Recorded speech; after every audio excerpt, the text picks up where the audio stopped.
Bonjour à tous, ici donc Jérémy Gauthier. Je viens vous présenter une petite vidéo sur comment tailler un pommier. Là nous arrivons à l'hiver, il ne va pas geler là dans les prochaines semaines. Pouvoir tailler.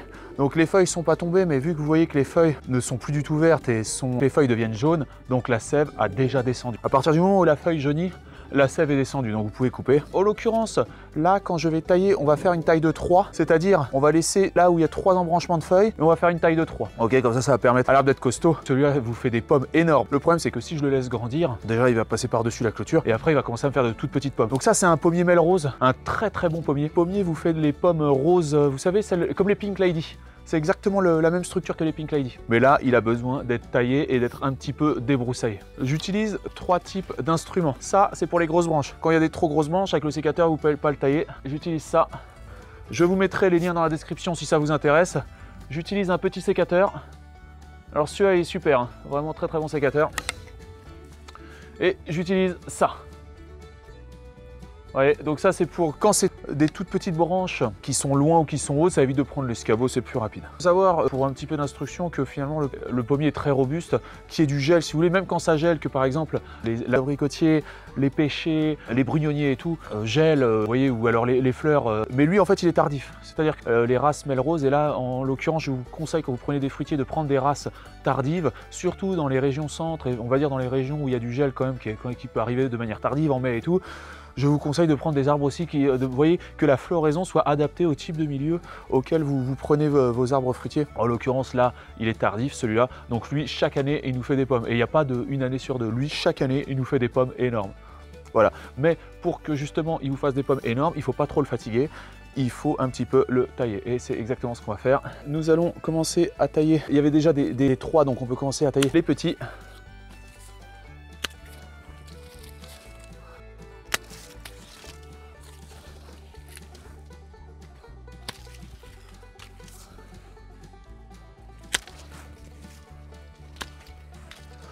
Toujours de 3, hein. Tous les 3 bourgeons, vous coupez. Évidemment, après, il ne faut pas laisser, vous voyez, là, quand les branches sont trop près, vous en coupez une. Ça sert à rien que l'arbre se fatigue. Ça sert à rien. On a tendance à dire plus on a de feuilles, plus on a de fleurs, plus on a de branches, plus l'arbre est gros et plus on va avoir des pommes. C'est faux. Mieux vaut avoir un arbre plus petit, mais avec de plus belles pommes. Vous voyez, là, une branche qui tombe vers le bas, on peut couper. Mieux vaut un sécateur qui coupe bien, hein. Il faut savoir que vraiment, il y a différents types de sécateurs. En l'occurrence, je vous mettrai un super sécateur, vous voyez, carrément, où il y a des ressorts de rechange et tout, dans la description. Parce que souvent, quand le sécateur est pas bon, vous voyez, il se décale et ça fait des tailles qui sont pas nettes. Et quand la taille n'est pas nette, vous avez les maladies qui peuvent venir dans les interstices. Quand vous avez des branches qui poussent à l'intérieur, direct vous coupez, hein, ça sert à rien de garder ça. Tout ce qui pousse vers l'intérieur, ça va ne faire que la catastrophe. Et les doubles branches, hein, quand il y a des doublons de branches qui poussent les unes à côté des autres, vous pouvez couper aussi. Quand les branches se croisent, ça ne sert absolument à rien, vous pouvez couper.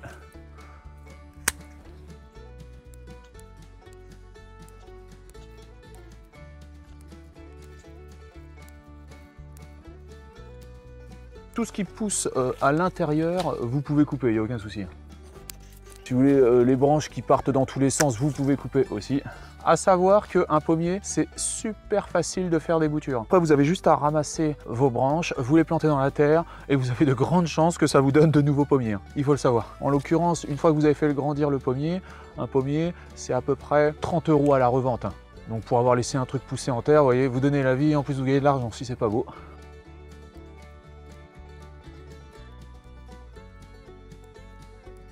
Donc là, ici, je coupe pour l'allée. On va laisser l'allée tranquille.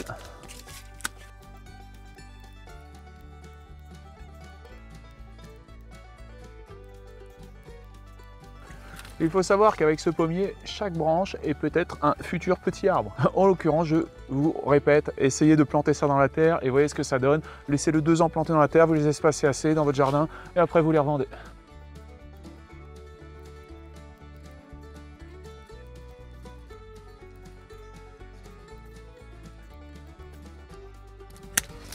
Évidemment, la taille de 3 est quelque chose, prend du temps. Maintenant, reste à savoir, est-ce que vous voulez des beaux fruits, est-ce que vous n'en avez pas? Mais évidemment, je le conçois, ça prend du temps. Alors je pense, ne tombez pas dans l'extrémisme de faire des tailles au vert. C'est-à-dire retailler à chaque fois là, pendant toute la saison. Vous laissez pousser, vous voyez bien.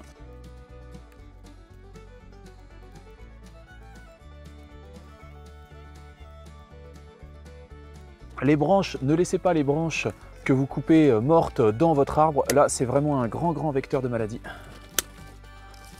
Je rappelle que les arbres n'aiment pas la concentration. Évitez de faire des petites branches parce que le problème c'est que quand vous taillez comme ça et que vous faites des tailles de 3, ça va partir dans tous les sens. L'arbre va avoir beaucoup d'énergie, il va développer des tonnes et des tonnes de branches. Ne vous laissez pas envahir par ces milliers de petites branches qui peuvent causer des maladies car les feuilles et finalement toute la structure de l'arbre va être beaucoup trop rapprochée les unes des autres. Donc les maladies vont pouvoir se propager beaucoup plus rapidement que si l'arbre était espacé. En termes d'arbres, mieux vaut prendre un arbre qui est immunisé contre les maladies. Alors parfois ils sont un peu modifiés, les arbres, oui d'accord, mais mieux vaut prendre un arbre comme ça. Je rappelle à toute fin utile que l'homme, c'est la nature. Et quand l'homme aussi modifie quelque chose, c'est aussi la nature qui se modifie elle-même. N'en déplaise à toutes ces personnes qui se croient supérieures et au-dessus de la nature. Non, nous sommes la nature, ce que nous faisons est naturel.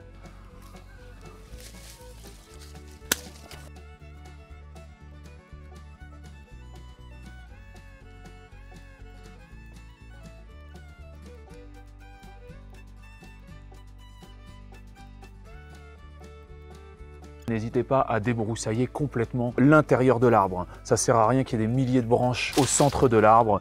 C'est surtout un vecteur de maladie et en plus ces feuilles-là ne toucheront pas la lumière, étant donné qu'elles seront après enveloppées par par plein de petites branches. Donc ça ne sert absolument à rien de laisser s'entasser les branches au milieu de l'arbre. Alors évidemment, il faut quand même laisser une grosse structure quand même au milieu pour que l'arbre soit solide et résiste au vent, qu'on soit bien d'accord. Mais pas plein de petites branches dans tous les sens, ça ne sert absolument à rien.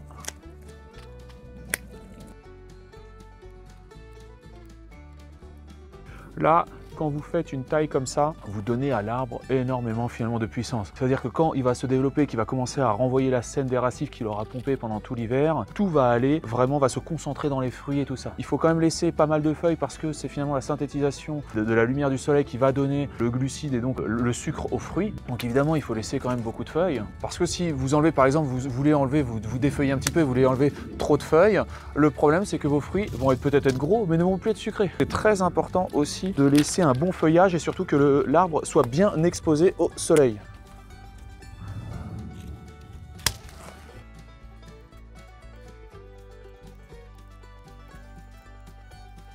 Si vous voyez de petites branches qui poussent à l'intérieur vraiment de l'arbre, cela ne sert à rien de garder ça. Les branches qui se croisent, vous supprimez.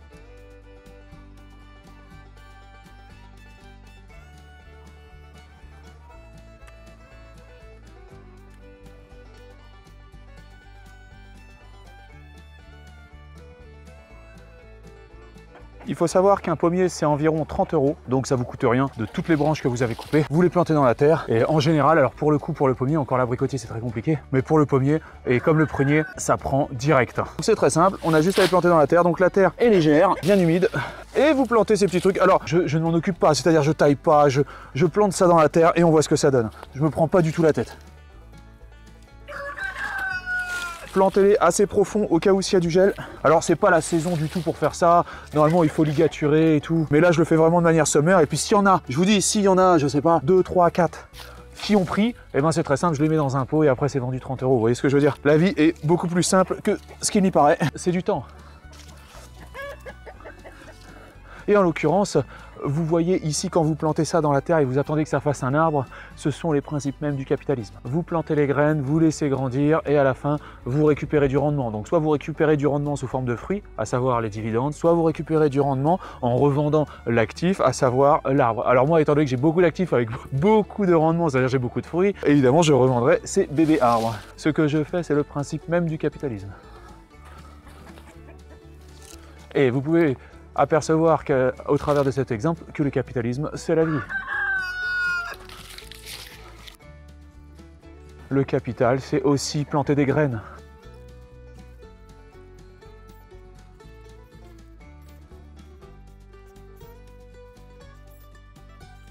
D'ailleurs, ce qu'il faut savoir, c'est que souvent, un des logos des sociétés capitalistes, c'est un arbre. Et ça, après, il faut avoir lu un petit peu Darwin pour comprendre, et aussi les premiers économistes libéraux pour comprendre ça. Mais en effet, l'arbre est souvent le logo des sociétés capitalistiques. Car nous plantons, nous faisons fructifier, et nous récupérons le fruit de nos investissements.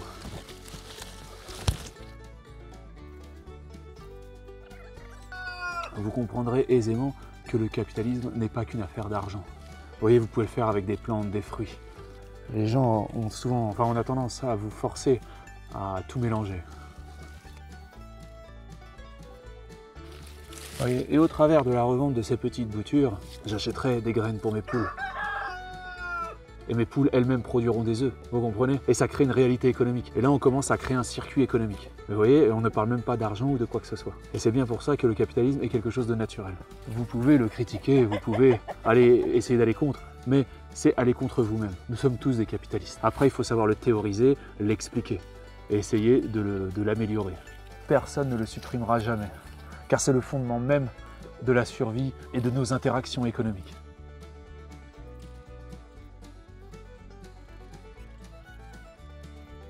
Et voilà mes amis, c'est fini pour cette vidéo. Mes arbres sont coupés, mes boutures sont plantées. Maintenant, il ne reste plus qu'à laisser la vie prendre racine et faire des petits. Voilà. A plus et à bientôt pour de nouvelles vidéos. Cette vidéo a été tournée avec le caméscope Canon Legria GX10. Si ça vous intéresse, je vous mets le lien de ce caméscope dans la description. Un grand merci pour avoir visionné cette vidéo en entier. Si cette vidéo vous a plu, n'hésitez pas à vous inscrire sur ma chaîne et à liker cette vidéo. Un petit pouce bleu fait toujours plaisir et m'encourage dans mon travail. Je vous encourage aussi à laisser un commentaire si vous avez des remarques par rapport à la vidéo ou bien à la réalisation. Merci à tous et à bientôt.